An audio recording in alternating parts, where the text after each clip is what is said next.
Hi, my name is Valerie Cortez, and my time for me has always been cooking. I really enjoy planning meals for my family for special occasions or just for any ordinary day to consume. So, where did my talent come from and why did I start it? It mainly began sort of out of spite or annoyance that I didn't have the food that I wanted around me. The snacks that I wanted just weren't there. I remember one time my mom had made caldo and I sort of complained about it, and my mom responded, "Well, make your own food next time. You know, you don't like what I make." And it came to me, I was like, you know what? I actually can make my own food. So I began just by just dipping random fruits into chocolate, into just melted chocolate like strawberries, bananas, and until I moved on to harder stuff like chocoflanes. I really like making those. I remember one time I made turkey for Thanksgiving. That was pretty stressful, but at the end I enjoyed the process.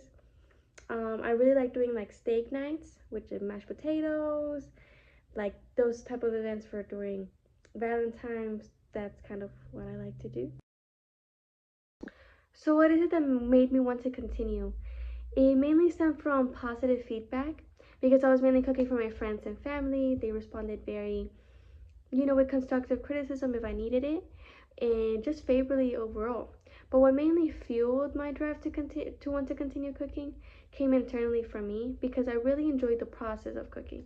It's a very sensory driven experience, so you really have to enjoy the process to enjoy the result.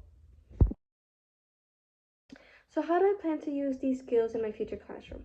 Well, in class today, we had learned about process oriented work, which I do plan to use with my future students. But you can't really expect yourself to understand and teach it unless you have fully immersed yourself in an activity that required you to be actively present and engaged with the work. For me, that activity is cooking. I personally feel like you can't really enjoy cooking unless you enjoy the process behind the end result and are actively aware of the senses you're using while you're cooking. Because in doing so, it really does make the process a lot more enjoyable. So I plan to use the experience cooking has given me that allowed me to focus more on creating rather than just the result. Understanding this will allow me to relate to my students better while they're in their own artwork journeys and also allow them to relate to me in some way. This will also help me plan and structure lessons that will focus more on the journey rather than the conclusion.